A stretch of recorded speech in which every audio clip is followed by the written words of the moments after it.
अस्सलाम नाज़रीन, program newsline with Saud Zafar में आपको खुशामदीद कहते हैं। नाज़रीन, सबसे पहले आज अपने प्रोग्राम में हम गुफ्तगू करेंगे वज़ीर-ए-आज़म पाकिस्तान मियाँ मोहम्मद नवाज़ शरीफ की।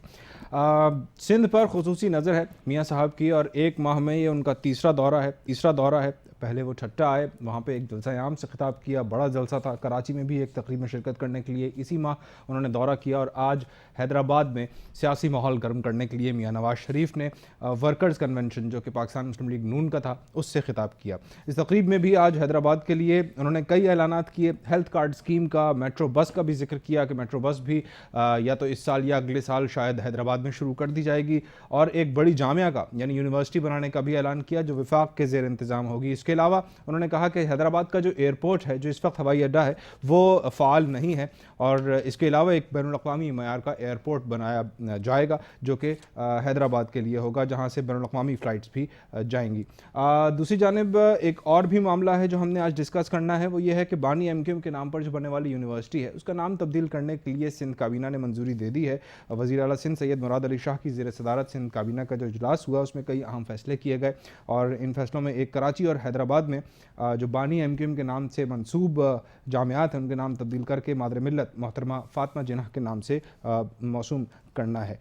दूसरी जानिब सऊदी फ़ौजी इत्तेहाद के हवाले से भी आज के प्रोग्राम में हम रोशनी डालने की कोशिश करेंगे। जनरल रिटायर्ड राहिल शरीफ, अब ऐसा लग रहा है कि शायद वो पेशकश को जो कि सऊदी अरब की पेशकश है, और ये मुस्लिम इत्तेहाद का मज़हर होगी। मुस्लिम उम्मा की एक फ़ौजी ताकत तश्कील दी जा रही है जिसके सरबराह जनरल रिटायर्ड राहिल शरीफ होंगे जो कि पाकिस्तान के साबिक़ आर्मी चीफ़ हैं। इसके अलावा शहर कराची में भी अमन के हवाले से, अमन व अमान के हवाले से बड़ी बातें की जाती हैं। आज जो तकरीर की वज़ीर-ए-आज़म पाकिस्तान मियाँ नवाज़ शरीफ ने हैदराबाद के जलसे में, उसमें भी उन्होंने कराची का ख़ास तौर पर जिक्र किया और कहा कि कराची, अगर अमन और सुकून कराची में होता है तो पूरा मुल्क इसका फ़ायदा उठाता है। और दहशत गर्दी के बारे में उन्होंने ये भी कहा कि दहशत गर्दी की हमने कमर तोड़ दी है और अब मुल्क तरक्की की राह पर गामज़न हो गया है। और जो मुख्तलिफ़ प्रोजेक्ट्स मुल्क के मुख्तलिफ़ हिस्सों में शुरू किए जा रहे हैं वो इसी बात का मज़हर है कि अब दहशत गर्द यहाँ से भाग रहे हैं, और कानून नाफिज करने वाले इदारे उनके पीछे पीछे हैं, और अब दहशत गर्दी का खात्मा वो दिन अब ज़्यादा दूर नहीं है। दूसरी जानिब कराची के हवाले से भी कुछ जिक्र करने की कोशिश करेंगे। यहाँ पे कराची में साबिक़ डायरेक्टर हैं सिटी वार्डन, जो कि एक इदारा बनाया गया था जो सिटी वार्डन्स थे ट्रैफिक के कंट्रोल करने में और दीगर मामलात में वो सपोर्ट करते थे सिटी डिस्ट्रिक्ट गवर्नमेंट को। अब जो कि बल्दिया उज़्मा है उसमें उन्होंने वसीम अख्तर साहब के ख़िलाफ़, जो कि मेयर कराची हैं, उनके ख़िलाफ़ ऐलान जंग कर दिया है, और इंतहाई संगीन नौयत के इल्ज़ामात भी आयद किए हैं, और कहते हैं कि मेयर से ज़्यादा करप्ट इस वक्त शहर कराची में कोई नहीं है। अपने मौजूद मेहमानों को मैं आपसे तारुफ़ कराता चलूँ, उसके बाद फिर बाकायदा गुफ्तगू का आगाज़ करते हैं। हमारे साथ सीनियर सहाफ़ी और तज्ज़ियाकार सालिक मजीद साहब आज मौजूद हैं। सालिक साहब, आपको प्रोग्राम में वेलकम करते हैं। आपके साथ सीनियर सहाफ़ी और तज्ज़ियाकार शहजाद शाह जिलानी साहब भी आज मौजूद हैं। जिलानी साहब, आपको भी प्रोग्राम में वेलकम करते हैं। जिलानी साहब, आपकी इजाज़त से मैं सालिक साहब से शुरू करूँ।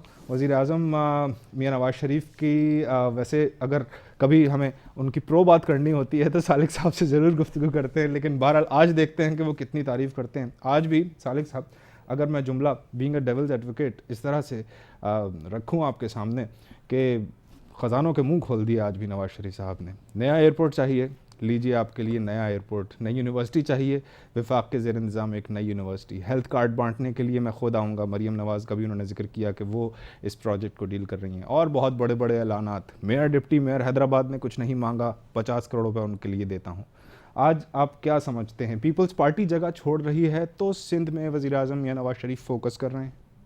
बिस्मिल्लाहिर्रहमानिर्रहीम। बहुत शुक्रिया सऊद आपका और K21 का। आपने कहा कि प्रो नवाशी बात करनी होती है तो बुलाते हैं। मेरा ख्याल है कि जब फैक्ट्स को सामने लाना होता है तो उस वक्त बात करनी ज़रूरी होती है कि वन साइडेड कोई चीज़ आपके प्रोग्राम में या किसी और चैनल पे ना जारी हो, बिल्कुल सही, ताकि लोगों को जो है वो तस्वीर के दोनों रुख मिलें। और मैं हमेशा आपके प्रोग्राम में भी बाकी जगहों पे भी यही कहता हूँ। अच्छा, साथ ही मैं ये भी कर दूं कि जब नेगेटिव या अगेंस्ट में बात करनी है तब भी आप करते हैं। नहीं, ऐसी कोई बात नहीं। बात यह है कि पॉजिटिव अप्रोच होनी चाहिए मुख्तलिफ चीज़ों पे। हम अक्सर कहते हैं कि गिलास आधा खाली है या भरा हुआ है। आप अगर उसको खाली कहते हैं तो फिर आपकी सोच ही नेगेटिव से शुरू होती है। अगर आप पॉजिटिव कहते हैं तो आप समझते हैं कि कुछ चीज़ आप बेहतर की तरफ लेके जाना चाहते हैं। देखिए, इस मुल्क में बहुत सारे मसाइल हैं और मसाइल का अंबार लगा हुआ है। ये सिर्फ आज की हुकूमत के लिए नहीं, जितनी भी हुकूमतें रही हैं हर एक के साथ यही मसाइल थे, और हर एक ये हुक्मरान कहता था कि वर्षे में मुझे मसाइल मिले हैं। अब अगर उन मसाइल का रोना ही रोते रहना है सारे टेन्योर में, तो फिर तो कुछ चीज़ें बेहतर नहीं होंगी। ठीक है, कुछ करके दिखाना होगा, और फिर फैसला बेहतरीन जो होता है वो अवाम के हाथ में होता है, वही फैसला करते हैं। इस वक्त भी अगर कोई हुकूमत है, कोई वज़ीर आज़म है, तो वो अवाम का मुंतखब करदा वज़ीर आज़म है, और शुक्र है कि मुल्क में जमहूरियत है, सिविलियन गवर्नमेंट है। हाँ, इसमें कमज़ोरियाँ हैं, इसमें खामियाँ हैं, इसमें नकाइस हैं, और उसकी वजह यह है कि बहुत अरसे तक जमहूरियत हमारे यहाँ ना तो वो उस तरह परवान चढ़ सकी, ना हमारे यहाँ जमहूरी रवैये परवान चढ़ सके, ना हम उसमें मजबूती ला सके और उसको असल रूह को समझ सके। अब अगर एक गाड़ी सही पटरी पे चल रही है और चीज़ें बेहतरी की तरफ जा रही हैं, तो उनको अप्रिशिएट करना चाहिए, और जहाँ जहाँ कमज़ोरियाँ हैं उनकी निशानदेही करनी चाहिए। आज जो कुछ वज़ीर आज़म ने कहा है, ये भी हालात की गमाज़ी करता है। कराची से लेकर पेशावर तक लोग खुद गवाही देते हैं कि 2013 का पाकिस्तान और आज का पाकिस्तान, उसमें वाक़तन बहुत फ़र्क है। दहशतगर्दी के हवाले से आप देख लीजिए, और उसके बाद आप यहाँ पे भत्ताखोरी, टारगेट किलिंग, जितने भी अगवा बराए तावान के वाक़यात थे वो देख लीजिए, और डेवलपमेंट देख लीजिए। चीज़ें ज़मीन पे नज़र आ रही हैं। अगर तो ऑन ग्राउंड चीज़ें नज़र ना आती तो फिर आप ये कहते हैं कि वज़ीर आज़म के सारे ऐलानात सिर्फ ज़ुबानी ऐलानात होते हैं, लेकिन जितने वो ऐलानात कर रहे हैं, जितने प्रोजेक्ट बता रहे हैं, ये उनका एक ट्रैक रिकॉर्ड है। वो अपने पहले दौर में, अपने दूसरे दौर में, अपने तीसरे दौर में कई चीज़ें करके दिखा। शाह साहब से पूछ लेता हूँ, शाह साहब आपको क्या लगता है नून लीग सूबा सिंध में पीपल्स पार्टी की जगह लेने में कामयाब हो पाएगी? क्योंकि पीपल्स पार्टी को स्टेक होल्डर कहा जाता है कि जो मैंडेट रखती है, जो यहाँ की रिप्रेजेंटेशन रखती है सूबा सिंध की, वो पीपल्स पार्टी है। और यही सबूत है कि पिछले 8 साल से यहाँ पे, अब तो बल्कि 9 साल होने को आए हैं, हुकूमत पीपल्स पार्टी की है। नून लीग कामयाब हो पाएगी इस जगह को पुर करने में? बहुत शुक्रिया सऊद भाई। ये अगर हो पाए ना पाए, लेकिन होना चाहिए। उसकी वजह यह है कि आप किसी को एक बिल्कुल एक स्मूथ सेलिंग के लिए आप रास्ता आप खुला छोड़ देंगे, जब उनको पता होगा कि हमारे सामने कोई मुकाबला करने वाला नहीं है, सही, हम पे तनकीद करने वाला कोई नहीं है, और हमारी इस्लाह करने के लिए कोई ऐसी हमारी आवाज़ सामने नहीं है, तो उसमें आपके निज़ाम के अंदर बहुत बिगाड़ पैदा होता है। सही, क्योंकि ना उसमें एहतसाबी अमल, ना शफाफियत होती है, ना उसमें एक मंसूबा साजी के अंदर कोई ऐसी अच्छी या बेहतर हिकमत अमली के तहत मंसूबा साजी होती है। तो लाजमन ऐसे सूरत हाल में जब हम देख रहे हैं कि सिंध के अंदर बिलखुसूस पिछले 8 सालों में छोटी मोटी अपोजिशन तो होती रही है। सही, आप उसको फ्रेंडली अपोजिशन भी बोल सकते हैं। एमकेएम की जानिब से, एमकेएम की जानिब से भी हुई है, फंक्शनल लीग की जानिब से भी हुई है, नवाज लीग और पीटीआई और बाकी 1-2 और शख्सियात जो हैं जिनका अपना एक हैवी वेट्स हैं, उनकी जानिब से, जो भी हमने हाल ही में देखा ठट्ठा में, उसका मुजाहरा हुआ। सही, देखें, पीपल्स पार्टी जो है वो उसके ऊपर बहुत ज़्यादा तनकीद रही है, बैड गवर्नेंस के बड़े इशूज़ रहे हैं, पीपल्स पार्टी की जो ओवरऑल लीडरशिप के बड़े इशूज़ रहे हैं। सही, बहुत सारे उनके लीडरान जो है उनके ऊपर करप्शन के चार्जेस, उसके बाद जो है वो कुछ मुल्क से बाहर चले गए, कुछ वापस आ गए, और जो मुल्क के अंदर थे वो बाहर चले गए। तो ये मामला जो है वो चलता रहा, वापस भी आ रहे हैं। असल बात यह है कि जो मियाँ साहब, एक तो चले लेट हो गया है बहुत उनसे जी, ये एंट्री अगर वो सिंध में 2016 के जनवरी से मारते तो 2 साल बहुत होते हैं आपको, आप अपनी प्रेजेंस, और जितने नाराज़ लोग जिन्होंने जल्दबाजी की या जो भी उनको मुनासिब लगा, जिन्होंने इनको खैराबाद कहा और वो वापस कोई पीपल्स पार्टी से जा मिला, कोई अभी सोच रहा है कि क्या करना है जी, तो ये अगर 2 साल पहले, 1 साल 1.5 साल पहले आते तो शायद हकीम बलोच भी छोड़कर ना जाते। यही मैं जिक्र करने वाला था, कराची डिस्ट्रिक्ट का ही। शायद जो है वो मरवत साहब ना जाते, शायद इम्तियाज़ शेख ना जाते, दीगर और बहुत सारे लोग ना जाते। सही, क्योंकि वैसे तो इम्तियाज़ शेख साहब का ताल्लुक तो फंक्शनल लीग से था जी, लेकिन चूँकि वो साथ में मुआवन खुसूसी थे वज़ीर आज़म के जी, तो कोई ना कोई रिलीफ पैकेज वगैरह मिलता तो शायद लोगों को बात करने के लिए कुछ होता कि जी नहीं, ऐसी बात नहीं है, नज़र है मियाँ साहब की। अब अगर हम मौजूदा चलें, ठीक है, आ गए, एंट्री दे दी उन्होंने, तो मैं समझता हूँ कि M9 मोटरवे का इफ्तिताह हुआ जी, वो मियाँ साहब ने किया, और वो आज मेरा ख्याल है कि सिंध की आवाम जो भी कराची से निकलता है, आगे सफ़र करता है, वो उससे इस्तेफादा ज़रूर हासिल कर रहा है। सही है। अच्छा, मैं एक चीज़ ये पूछना चाह रहा था कि जैसे आज वज़ीर आज़म साहब ने अपने खिताब में सवाल भी किया, सालिक साहब आप ज़रूर इस बारे में रोशनी डालिएगा, कहते हैं कि जी इतने अरसे जब पंजाब में तरक्की हो रही थी तो सिंध हुकूमत से उन्होंने बेसिकली ये सवाल किया था कि जी सिंध में क्यों नहीं आपने तरक्की की, सिंध में आपने क्यों नहीं बड़े मंसूबे शुरू किए। अब 4 साल बाद या पौने 4 साल बाद आज जिस तरह से साद रफ़ीक साहब ने भी जिक्र कर दिया कि जी पौने 4 साल बाद हम यहाँ का रुख कर रहे हैं इसलिए कि यहाँ पे ये एक खला है जिसको पुर करने के लिए अब हमने काम करना है। ये वाकई में उनका सवाल समझते हैं वैलिड है? देखें, जब 2013 के इलेक्शन हुए थे तो सबसे पहला सवाल ये था उस वक्त मुस्लिम लीग नून की क़यादत के सामने कि चारों सूबों में हुकूमत साजी करनी है या जिसको जहाँ जो मैंडेट मिला है उसका एहतराम करना है। ठीक। तो मिसाक जमहूरियत के रूह से भी उन्होंने ये तय किया था कि जिसका जो मैंडेट है उसका एहतराम किया जाएगा। इसी रूह से बलूचिस्तान में और इसी रूह से KPK में बलूचिस्तान में तो वो तो वहाँ हुकूमत बन सकती थी बड़ी आसानी से, लेकिन उन्होंने हुकूमत नहीं बनाई और उन्होंने कहा कि नहीं, हम अपना वज़ीर आला नहीं लाएंगे, हम दूसरों को मौका देंगे।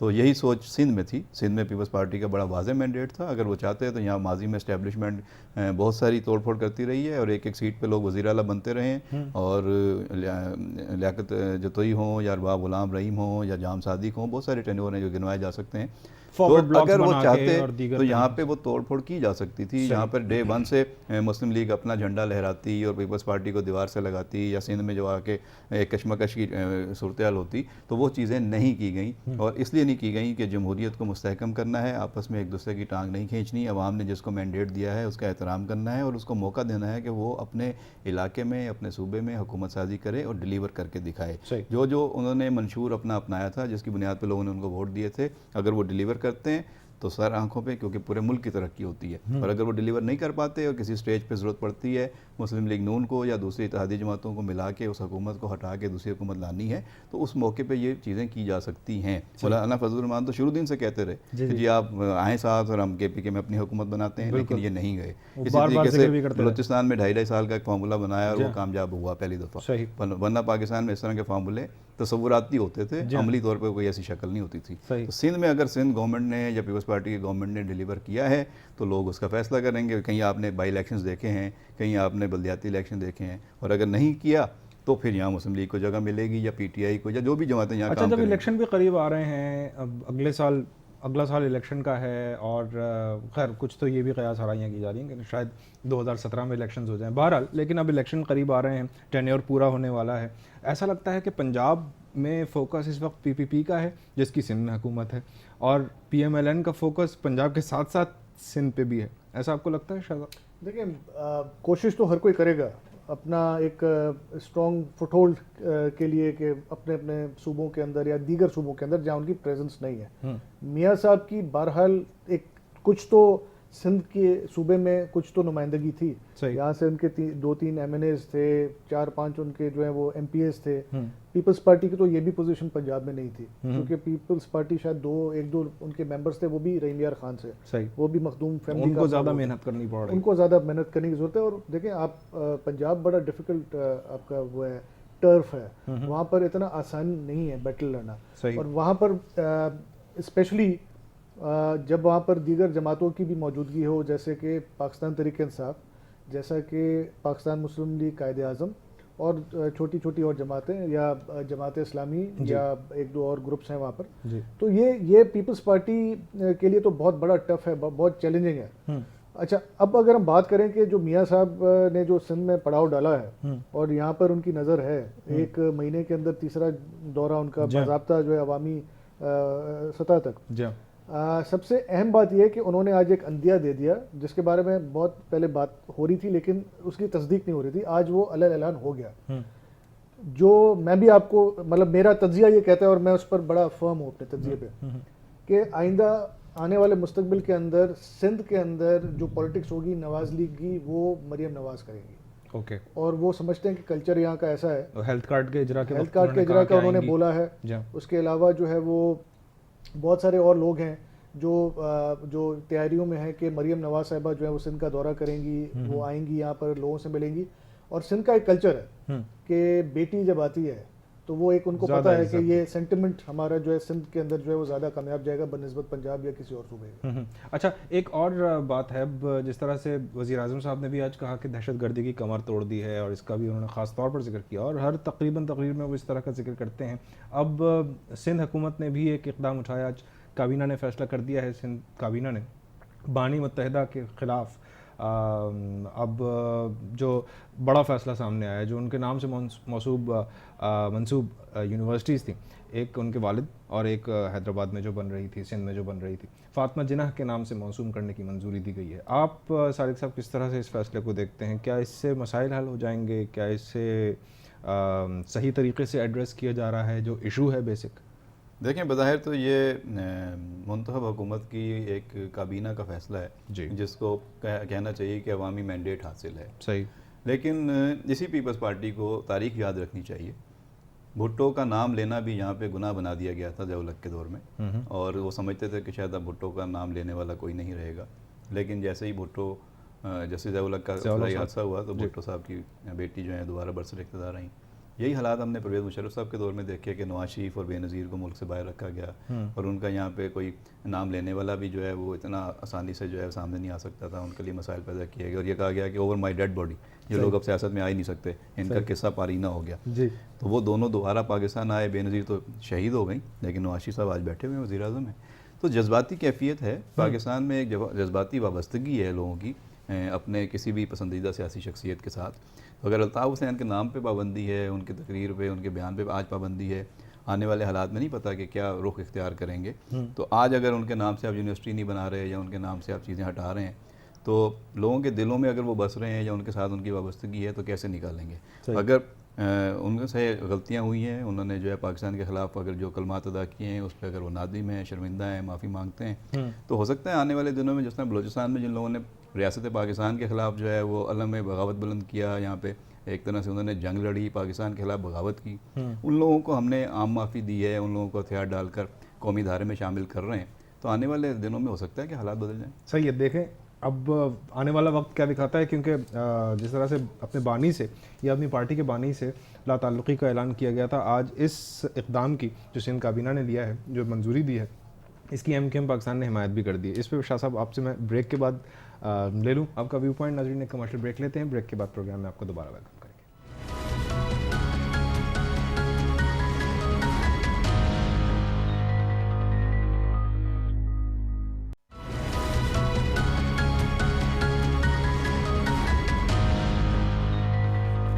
ब्रेक के बाद आपको कहेंगे प्रोग्राम में एक बार फिर खुशामदीद। उसी मौजू पर शाहजाद साहब आपसे पूछता हूँ, अब ये नाम तब्दील करके यूनिवर्सिटी का क्या समझते हैं आप? MKM ने भी इसकी हिमायत कर दी है, MKM पाकिस्तान जो कि पहले ही अपनी बानी से ला ताल्लुक़ी और दूरियों का ऐलान और ये सारी चीज़ें अब वाज़े तौर पर कर चुकी हैं। ये अब समझते हैं अब जो सिंध काबीना ने भी ये एक्शन लिया है, तो is it going the right way? देखिए, बात ये हो रही है कि 22 अगस्त को जब ये सारे मामलात सामने आए और ला ताल्लुक़ की और ये प्रेस कॉन्फ्रेंसें हुई, तो अभी चल रहा है गालिबन आज 27 मार्च है जी जी। अगर आप दौरानिया देख लें तो सिंध हुकूमत को बड़ा जल्दी याद आ गया। अब ये उनके हाल में अभी अनकरीब जो उन्होंने बयान दिया भारतीय वज़ीर आज़म से जो मदद तलब की, उसकी रोशनी में हो रहा है या ये किसी और रोशनी में हो रहा है, या हो सकता है कि इम्कानी तौर पर इनको पता था कि भाई वज़ीर आज़म ने आना है हैदराबाद और कहीं वो ये तनकीद ना कर बैठे हैं। अब ये मामलात बहुत सारे हैं। देखिए, अगर होना होता तो सितंबर, अक्टूबर, नवंबर, दिसंबर में कर देते ये लोग। ये तो पिछले सारे बड़ी देर से ख्याल आया, आपने भी ये जिक्र किया, तो मैं भी ये सोच रहा हूँ कि अब क्यों ख्याल आया। अच्छा, दूसरी बात ये कि अगर चलें ठीक है, नाम तब्दील कर दिया उन्होंने, और थोड़ी देर पहले ब्रेक में जाने से कबल जो है सालिक भाई ने भी ये बात की कि आप देखें किसी के हवाले से किसी के जहन को आप तब्दील नहीं कर सकते, और जितना प्रेस करेंगे सप्रेस करेंगे वो फिर उठेगा। आपने उनको देखें, हमदर्दी का एक अंसर आपने दे दिया ना।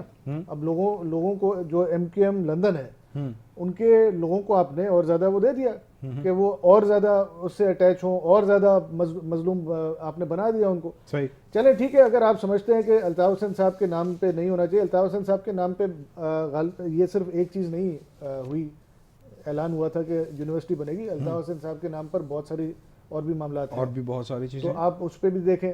फिर हो सकता है कि कल को वक्त बदल जाए तो आपके जो पार्टी के सरबराह हैं, हो सकता है कि फिर कल को कोई और करारदादें ले आए। तो मेरा ख्याल है कि नामों में, और हाँ, एक चीज़ सही है, बिल्कुल 100% सही है कि जो अब्दुल सत्तार ईदी साहब के नाम से जो कराची की जो है यूनिवर्सिटी जो बनेगी जी वो तो बहुत अच्छा है सही, और बहुत अच्छा नाम है, और मोहतरमा फातिमा जिन्ना के नाम से भी किसी को इनकार नहीं है। किसी को इनकार नहीं हो सकता। लेकिन कोई अगर आप स्पिरिट देखें कि किस विल एंड स्पिरिट में ये किया गया है, डिस्कशन उस पे हो रही है सही है। कि क्या ये होना चाहिए, नहीं होना चाहिए, सही हुआ नहीं हुआ।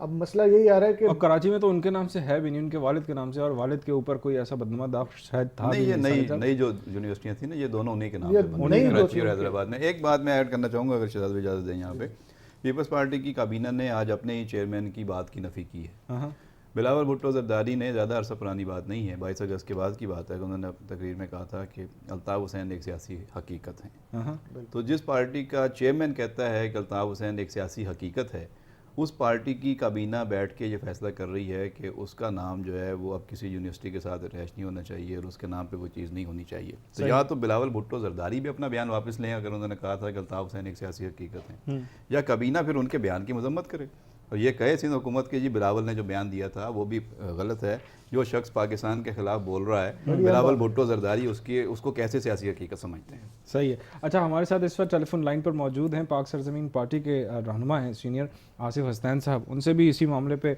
उनका व्यू पॉइंट हासिल कर लेते हैं। आसिफ हसनैन साहब, अस्सलाम वालेकुम। जी वालेकुम सलाम। आसिफ साहब, ये फरमाइएगा, आज सिंध काबीना ने ये फैसला किया है, इसकी मंजूरी दी है, अब जो अबानी MQM के नाम से जो मंसूब यूनिवर्सिटीज़ थी उनके दोनों के नाम चेंज करके मोहतरमा फातिमा जिन्ना के नाम पर रखा जाएगा। ये किसी ख़ास प्रेशर के बाद ये फैसला किया गया है, ये मंजूरी दी गई है, या इसकी कोई टाइमिंग आप समझते हैं? बड़े अरसे बाद ख्याल आया सिंध काबीना को ऐसा करना। देखिए जी, ये तो सिंध काबीना का अपना डोमेन है, उनको अपने प्रोविंस में क्या करना है और किस तरह चीज़ों को करना है। लेकिन सबसे अहम बात ये है कि इस वक्त प्रायोरिटीज क्या है, तरजीहात क्या है। सही। क्या तरजीहात ये हैं कि आप यूनिवर्सिटी के नाम चेंज करें और दीगर चीज़ें, बिल्कुल ये उनका डोमेन है, कर सकते हैं और करना चाहिए उनको। सही है। लेकिन सबसे बड़ी तरजीहात ये हैं कि पीने का पानी नहीं है सूबे में, गंदगी के ढेर बने हुए हैं।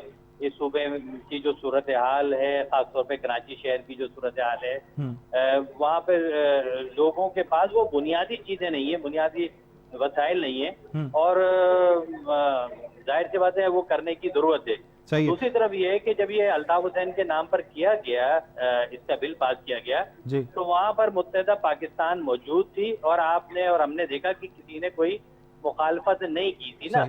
तो जाहिर सी बात है कि अगर नहीं की तो ये मुत्तफका बेतौर पे बिल है और ये बिल्कुल। लेकिन हम यहाँ पे इसी हवाले से गुफ्तगू कर रहे थे अपने स्टूडियोज में भी, तो क्या आप समझते हैं इस फैसले का असर अल्ताफ हुसैन साहब की जो मकबूलियत वैसे अभी भी पाई जाती है, जाहिर है, उसको क्या उसकी अहमियत को मजीद कम करने में कोई अपना किरदार अदा कर सकेगा ये फैसला, ये मंजूरी? भाई बात जो है मकबूलियत की नहीं है, बात ये है कि अगर कोई शख्स पाकिस्तान और पाकिस्तान की वैधानियत को नहीं मान रहा, अगर कोई शख्स पाकिस्तान के लिए जो है वो दीगर ममालिक से मदद मांग रहा है, दीगर सरबराहान से मदद मांग रहा है, तो इसका मकसद है कि वो पाकिस्तान में पॉलिटिक्स करना नहीं चाहता, वो पाकिस्तान के मामला से उसका इंटरेस्ट नहीं है। ऐसी सूरत हाल में कि जब किसी शख्स का यहाँ से इंटरेस्ट नहीं है, तो फिर यहाँ पर बैठे हुए लोग, जमातें, अवाम, पार्लियामेंट, ये सारे जो फैक्टर्स हैं, वो किस तरह से उस शख्स से हमदर्दी की तरफ जाएंगे। और जाहिर सी बात है उस शख्स ने खुद ही क्लियर कर दिया इस चीज़ को कि भाई मैं पाकिस्तान के वैधानियत को नहीं मानता। तो अल्टीमेटली ये सारी चीज़ें तो बिल्कुल बेमायने हैं। और इस सूबे में या किसी भी सूबे में, मैं तो चौधरी निसार साहब के उस स्टेटमेंट को भी जो उन्होंने कहा बड़ी वाज़े है, और आज अगर ये सुबह सिंध में ये सारी चीज़ें हुई हैं तो ये तो चीज़ें तरजीहात में नहीं है, और तरजीहात की तरफ भी हमें जाने की ज़रूरत है सूबे में।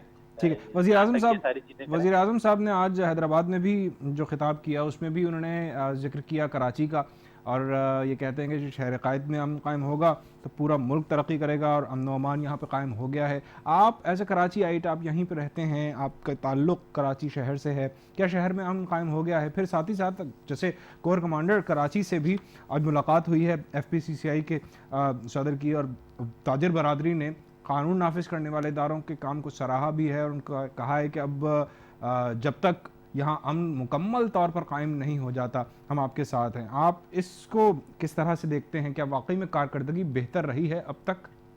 देखिए, अमन और अमान के हवाले से इसके दो पार्ट है। पहला पार्ट तो ये है जो कि लॉ इन्फोर्समेंट एजेंसियां, इंतजामिया, पुलिस, रेंजर्स और इन तमाम लोगों ने अपना किरदार अदा करना था, जिसको वो उन्होंने अदा भी किया और ऐसा तरीके से निभाया भी है। और आज हम अगर देख रहे हैं कि लॉ एंड ऑर्डर की सूरत हाल बेहतरी की तरफ है, तो उनका एक किरदार है तो ये आज बेहतरी की तरफ है। सही। दूसरी बात ये है कि जो किरदार गवर्नमेंट को करना है, अदा करना है जी, यानी कि प्रोविंशियल गवर्नमेंट को या फेडरल गवर्नमेंट को जो किरदार अदा करना है, जरूरत इस बात की है कि वो अपने उस किरदार को अदा करें।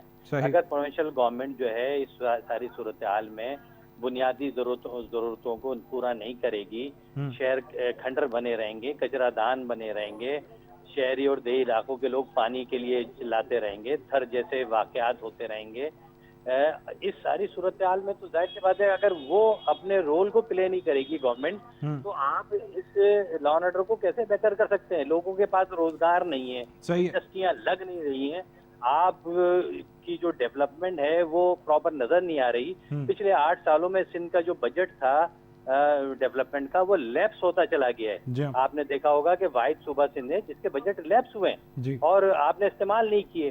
तो लोगों के अंदर जो है वो फ्रस्ट्रेशन बढ़ रही है, और जब लोगों में फ्रस्ट्रेशन बढ़ती रहेगी तो अल्टीमेटली आप वो गवर्नमेंट का रोल प्ले नहीं करेंगे। ये रोल गवर्नमेंट का होना चाहिए। अमन और अमान इन दोनों पार्ट से रिलेट करता है, और अगर ऐसी चीजें गवर्नमेंट अपनी चीजों को पूरा नहीं करेगी तो जाहिर सी बात है आप डिपेंड, जिस तरह से ओवरऑल आप मुल्क में दहशतगर्दी को पाक फौज के जो है वो ज़ेरे निगरानी चाहते हैं कि मामला हल हो जाए, तो ऐसा तो नहीं होगा। फेडरल गवर्नमेंट को अपना रोल प्ले करना है, सही है। सबको अपना अपना किरदार सही तरीके से निभाना होगा। बहुत शुक्रिया अदा करना चाहूँगा आपका। आसिफ हसनैन साहब हमारे साथ टेलीफोन लाइन पर मौजूद है। जिलानी साहब, आप बताइएगा, कराची ऑपरेशन क्या आपकी नज़र में सही सिमत में जा रहा है? ये मुलाकातें, ये कारकर्दगी को, किरदार को सराहना सही है सब?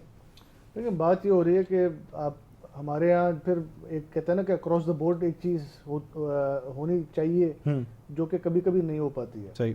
आपके वक्त के हिसाब से पॉलिसी तब्दील होती रहती है, कभी आपकी प्रायोरिटी में कोई चीज़ आगे होती है, कभी कोई चीज़ आगे होती है। सही। अब अगर आप अक्रॉस द बोर्ड वाले मामलात में देखें तो देखें कराची ऑपरेशन बीच में थोड़ा सा कुछ मामलात पे काफ़ी शुकूक व शुबात उठे, बहुत सारे डाउट्स थे, लेकिन वो फिर एड्रेस हुए। उन पे थोड़ा सा ये हुआ कि मेरे ख्याल से रिव्यू किया गया होगा पॉलिसी को कि अब थोड़ा सा इन मामलात से बाहर आना होगा, और जो जेन्युइन मामलात हैं या जो एडमिनिस्ट्रेटिव मैटर्स हैं, बिल्कुल, या जो बड़े टॉप ऑफ द लिस्ट हैं, उन पे काम करना होगा। दहशतगर्दी से जो लिंक है, मंसूब है। अब ये जो बात है जो अभी आसिफ हसनैन साहब ने भी बात की कि जो मामलात जो अल्ताफ हुसैन साहब के हवाले से आपने पूछा, या देखिए एक चीज़ मैं आपको ये क्लियर करूं कि हमने बहुत सारे प्रोग्राम किए। आपको याद होगा कि अल्ताफ हुसैन साहब ने तो वाजपेयी साहब से भी किसी ज़माने में मदद मांगी थी, और वो भारत में जाकर तकरीब के अंदर मांगी थी। जी। तो उसके बाद तो आपने एक्सेप्ट कर लिया था। आपके पास जो मुल्क के अंदर निज़ाम था उस वक्त, एक जो फौजी डिक्टेटर थे परवेज़ मुशर्रफ साहब, फौज के सरबराह भी थे, उनके अंडर ISI भी थी और दीगर चीज़ें भी थी। सबको क्या मॉनिटरिंग नहीं हो रही थी? जब आपको और मुझे मालूम है और छोटे बच्चे को भी मालूम है कि अल्ताफ हुसैन साहब ने क्या कहा, उसके बाद आप उनको कौमी दायरे में ले आते हैं, फिर आप कहते हैं, इसका मतलब देखें पॉलिसी के अंदर कोई बहुत बड़ा बिगाड़ है। आपको बहुत सारी चीज़ें पता भी और आपको नहीं भी। ये वही आपने बात की जो प्रायोरिटी की बात है, प्रायोरिटी की बात है ना। इस वक्त आपकी प्रायोरिटी चेंज हुई है, तो वही बात मैं कहूंगा आपसे कि जिस तरह सालिक भाई ने भी पहले बात की कि बहुत सारे लोगों पर बैन लग गया, वो आ गए बैठे। तो सालिक साहब, आपको क्या लगता है इस वक्त प्रायोरिटी क्या है, एस्टैब्लिशमेंट की या हुकूमत की या जो करता धरता है?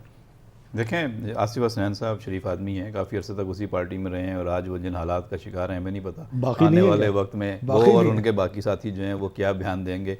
इसलिए उनकी बातों पे हम तो जो है वो मुकम्मल तौर पर यकीन करने से कासिर हैं, क्योंकि एक सिचुएशन होती है जब कोई आदमी गन पॉइंट पे होता है, तो गन पॉइंट पे वो क्या कुछ कह रहा होता है, क्या कुछ लिख के दे रहा होता है, वो हमें पता है कि सागडार सब लिख के दे चुके हैं। तो इसलिए वो सारी बातें जो हैं अदालत में जब आती हैं तो फिर आदमी आगे बताता है कि जी मुझसे फ़लाँ वक्त में ये प्रेशर था, ये जो मेरे साथ मसाइल थे, इसलिए मैंने ये लिख के दिया था। बल्कि मैंने लिख के क्या दिया था, मुझसे तो सिर्फ साइन कराए थे और मुझसे तो वीडियो बयान बनवाए थे।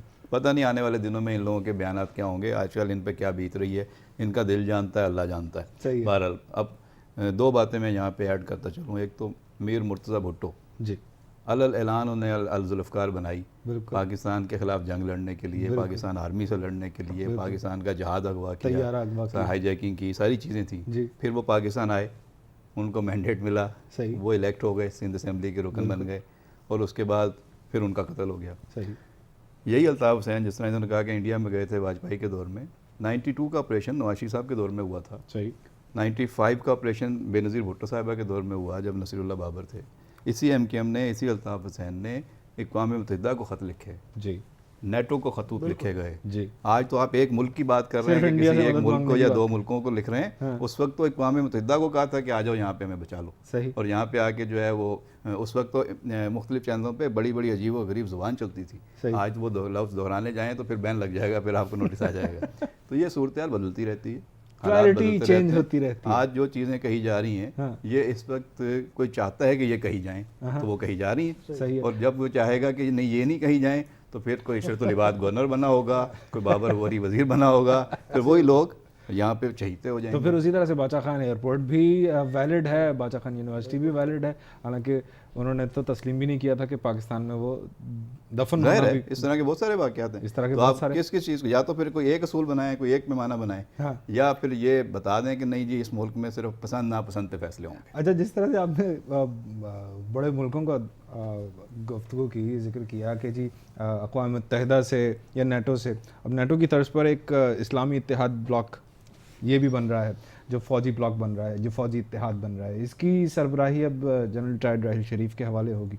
इसके बारे में भी अब कवी इम्कान हो गया है कि शायद वो अब इसको कबूल कर लेंगे। आप क्या समझते हैं, जो उम्मत मुस्लिमा के इत्तेहाद की बात की जाती है, जो हम आहंगी की बात की जाती है, इसको फ़रोग़ देने में क्या किरदार यहाँ से? अभी तो बहुत पॉजिटिव वाइब्स आ रही हैं जो पाकिस्तान की गवर्नमेंट की। सारिक साहब आप पहले कह दीजिएगा, फिर मैं। देखें, साइंस तो बड़े पॉजिटिव हैं कि जी बड़े अच्छे ये जज्बे के तहत, बड़े अच्छे मकसद के तहत ये इत्तेहाद बन रहा है और ये आगे जाके सारे मुस्लिम उम्मा को जो है वो सर्व करेगा। लेकिन इसमें बहुत बड़े ख़दशात हैं, बहुत बड़े तहफ़्फ़ुज़ात हैं, और इसको जो है वो ईरान स्पेसिफ़िक या इसको जो है वो शिया स्पेसिफ़िक जो है वो इत्तेहाद समझा जाता है। इसलिए वो राहिल शरीफ साहब जो आज तक बड़े मकबूल हैं, जिनकी बड़ी फॉलोशिप है, जिनको गैर मुतनाज़ा कहा जाता है, वो जब से इस मामले में आए हैं तो उनकी शख्सियत, उनका आने वाला जो रोल है वो अभी से तनाज़ात की ज़द में नज़र आने लगा है। और उस पर चाहे वो सोशल मीडिया हो या मुल्क से बाहर लोग बात कर रहे हों, उस पर सवालिया निशानात लग रहे हैं, सवालिया उंगलियाँ उठ रही हैं। उसके बावजूद अगर वो ये फ़ैसला करने जा रहे हैं कि उन्होंने ये क़यादत करनी है, संभालना है, और समझते हैं कि जो पाकिस्तान के लिए या ओवरऑल मुस्लिम मुल्कों के लिए बेहतर है, तो ज़ाहिर है कि वो अपनी सोच के तहत ये फ़ैसला करने जा रहे हैं। लेकिन इस फ़ैसले के बाद वो उस तरह गैर मुतनाज़ा नहीं रहेंगे जिस तरह उन्होंने अपना पूरा दौर एंजॉय किया, दौर जो गुजारा है। शाह साहब आप क्या समझते हैं? जनरल साहब, जनरल राहिल शरीफ, ईरान और यमन और इस तरह के दीगर जो ममालिक अभी तक इत्तेहाद में जिनको शामिल नहीं किया गया है, इनके साथ ताल्लुकात को बेहतर बनाने में अपना कोई किरदार अदा कर सकेंगे? मेरा नहीं ख्याल। उसकी वजह यह है कि आप इतने 39 कंट्रीज़ जी, और जिसमें नॉन मुस्लिम कंट्रीज़ भी शामिल हैं, कुछ है जी, वो भी शामिल है। मेरी नज़र में आपका जो OIC, आप उसी को फाल नहीं कर सके, तो आप ये फोर्सेस किस तरह बनाकर उसमें से आप तवक्का करते हैं कि वो कोई आपको रिजल्ट या आउटपुट दे? अरब लीग भी अरब स्प्रिंग के बाद टूट गई है तकरीबन, और आपस में इत्तेफाक नहीं है बहुत सारी पॉलिसीज़ पर। जब आपके लेबनान के अंदर हालात ख़राब थे तो जो आपका मिस्र है उसने अपने बॉर्डर बंद कर दिए कि भाई इधर से तो हम किसी को नहीं आने देंगे जी। फिर आप तुर्की को देख लें, सीरिया को देख लें, बहुत सारे देखें, इतनी कॉम्प्लेक्सिटी है। बाहर तो बड़ा अच्छा लगता है ये, अच्छा जी 39 कंट्रीज़ की वो कमांड और ये वो पाकिस्तान का ऑनर वॉनर ये वो फलाना, ये बड़ी अच्छी लगती है कहने की हद तक, बोलने की हद तक कहने की। हाँ सर, देखें आप कहने का मकसद ये है कि मैंडेट क्या है सही। आपका जो ये 39 कंट्रीज़ में भी बड़े टेढ़े किस्म के जर्नल बैठे होंगे उनके पास भी जी, वो क्यों चाहेंगे कि कहीं पर अगर उनकी नेशनल सालमियत को या किसी चीज़ को सोनेट को धचका हो रहा है और राहिल शरीफ साहब चाहते हैं कि नहीं वो किसी और से अलायंस बनाना चाहते हैं, वो अभी इस पर तो मैं समझता हूँ कि बहुत ज़्यादा इस पर डेलिब्रेशन होगी। इसका तो अभी तक हमें ये नहीं पता बायलॉज क्या हैं, टर्म TORs क्या हैं, किस तरह काम करना है उन्होंने। कल को ईरान ने अगर कोई बात कह दी तो क्या जनरल राहिल शरीफ साहब ने उसका वो जवाब देना है उनको, या उन्होंने सालसिया किरदार अदा करना है? ये अभी मेरा ख्याल है कि बड़ा तो फिर अगर जो कहा जा रहा है कि मुस्लिम इत्तेहाद का सबब बनेंगे जनरल राहिल शरीफ अगर इसकी क़यादत कर लेते हैं, तो ये शायद अभी ये इतनी ज़्यादा कोई वैलिड बात नहीं है, प्री मेच्योर है बहुत ज़्यादा। ठीक है, अभी हम माइक्रो लेवल पे बात करते हैं, एक ब्रेक ले लें और अपने शहर कराची के हवाले से भी कुछ बात करते हैं। मेयर कराची पर अब इल्ज़ामात लगना शुरू हो गए हैं कि जी खुर्द-बुर्द की गई है और इख्तियारात से भी, जो इख्तियारात का रोना रोया जाता है, इख्तियारात से तजावुज़ भी किया है। इसके बारे में बात करेंगे एक कमर्शियल ब्रेक के बाद। नाज़रीन, ब्रेक के बाद आपको प्रोग्राम में दोबारा वेलकम करेंगे।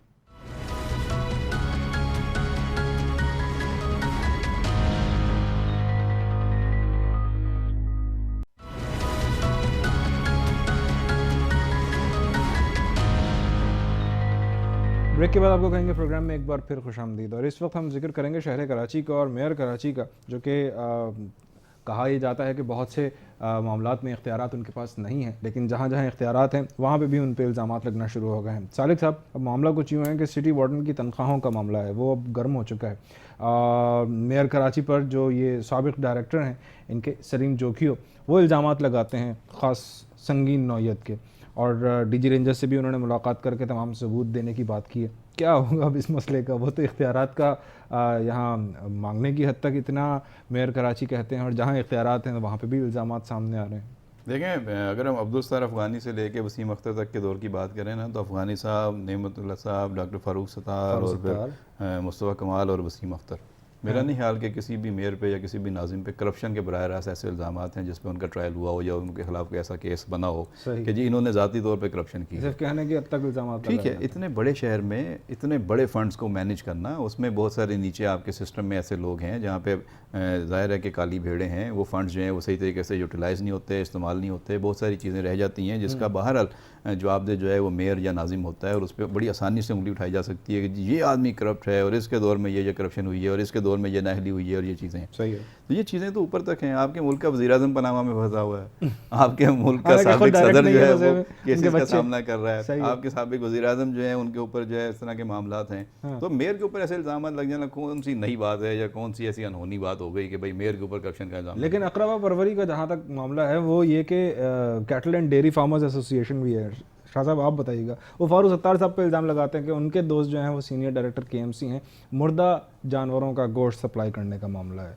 ये अकरबा परवरी तो है, इसका मतलब है कहीं ना कहीं आपका भी दोस्त कोई होगा, वो अच्छी पोजीशन पे होगा, आप कहीं से सोर्स लगा के उसको सपोर्ट कर रहे हैं। जी सबके, देखिए किसी एक पर आप क्या उंगली उठाएं, सबके जानने वाले बैठे हुए, किसी का कजन बैठा है, वही प्रायोरिटी और वक्त की बात आती है, किस वक्त कौन सी चीज़ सामने निकल के आ जाए। किसी का हमजुल्फ बैठा हुआ है, किसी का साला बैठा हुआ है, किसी का बेनोई बैठा हुआ है, तो इससे तो कोई बात जो है ना, हाँ अगर कोई ठोस कोई इस तरह की अगर कोई चीज़ सामने आ गई है और वो उसकी निशानदेही हो चुकी है और उसमें इस्टेब्लिश हो चुका है कि जी बिल्कुल ये उनकी ईमा पर उन्होंने किया। अब देखें ना, ताल्लुक वास्ता तो हर एक का हर एक से रहता है जी। अब अगर कोई किसी का नाम चला रहा है तो ये भी होता है कि किसी के नाम से फ़ोन चले जाते हैं कि जी मैं फलाने का ख़ास आदमी हूँ, याद है उस दिन मुलाकात हुई थी।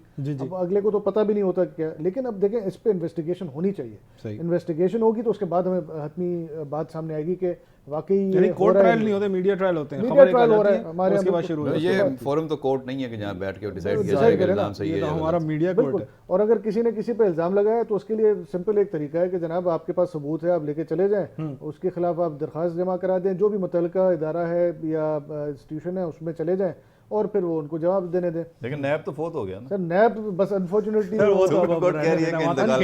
खेल होगा। लेकिन एक और बात बुरी लगती है आपको कि मेयर कराची ने जिस तरह से सिंध हुकूमत पर थोड़ा बहुत तनकीद करने की कोशिश की है, तो इसकी उनको ये जुबानबंदी करने की कोशिश की जा रही है कि भाई तुम भी खामोश हो जाओ, तुम्हारे भी केसेस निकाल के सामने ले आएंगे। ऐसा तो नहीं लगता सालिक साहब? आमतौर पर होता है इस तरह, क्योंकि जैसे ही कोई आपके खिलाफ बात करना शुरू करता है तो आप कहते हैं कि अच्छा मुझे जवाब देना पड़ेगा, तो क्यों ना इसी के मामलात में इसको उलझा दिया जाए। सही है। तो अगर सिंध हुकूमत पे कोई सवाल करेगा, जैसे कि मेयर ने कहा था कि मैं अब इनकी करप्शन की चीज़ें लेके आऊँगा, मेरे सामने जो है इस तरह के सबूत आ रहे हैं, ठोस शवाहिद आ रहे हैं, तो इससे पहले कि वो कोई बोलते हैं, कोई वाइट पेपर जारी करते जो उन्होंने कहा था, तो उनके अपने बारे में अंदर से लोग जो है वो तैयार करना शुरू कर दिए। ये तो हर जगह होते हैं, देखिए ना, मुतनाज़े बनाने की कोशिश। एक चीज़ मैं आपको बता रहा हूँ, बात से बात निकल रही है। अभी हमारे भाई थे पाक सरजमीन पार्टी वाले, जी, जो इन्होंने हिस्ट्री आपको बता दी कौन कौन से मेयर आए और क्या हुआ। बिल्कुल। अब बीच में जब मेयर का सिस्टम खत्म हो गया, हमारे पास ना एडमिनिस्ट्रेटर था ना मेयर था, मतलब एडमिनिस्ट्रेटर था, मेयर नहीं था या नाजिम नहीं था, तो हमारे यहाँ एक इंटरम सेटअप चल रहा था, उसको ये पाक सर ज़मीन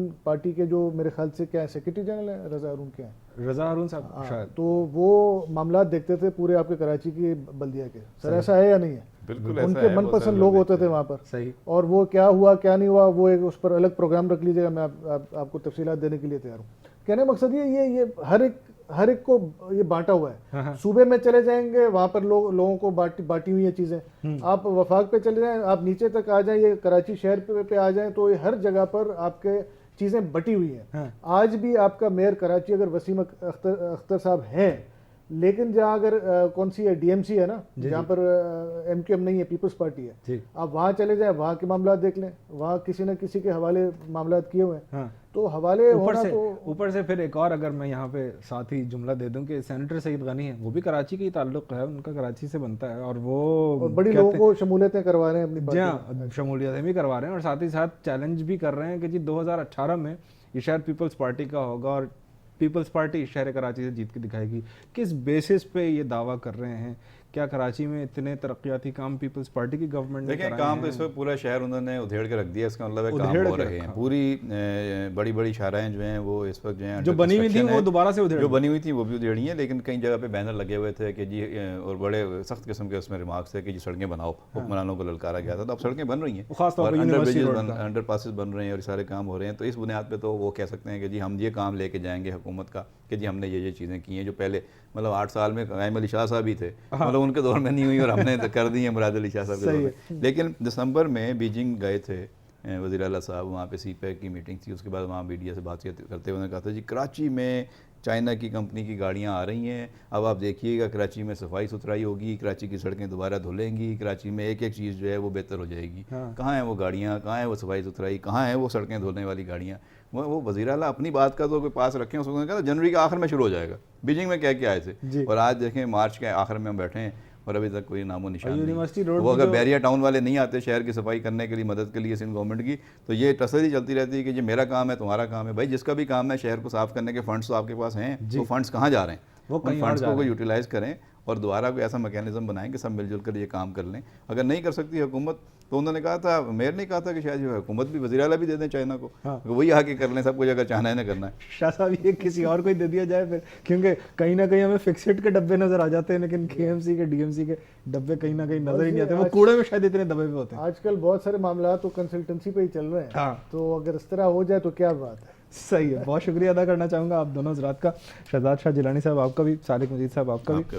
नाज़रीन अपना फीडबैक हमें ईमेल एड्रेस पर ज़रूर भेजिएगा, आपके फीडबैक का इंतज़ार रहेगा। सऊद ज़फ़र को और न्यूज़ीलैंड की टीम को दीजिए इजाज़त, अपना बहुत ख्याल रखिए, अल्लाह ने के बाद।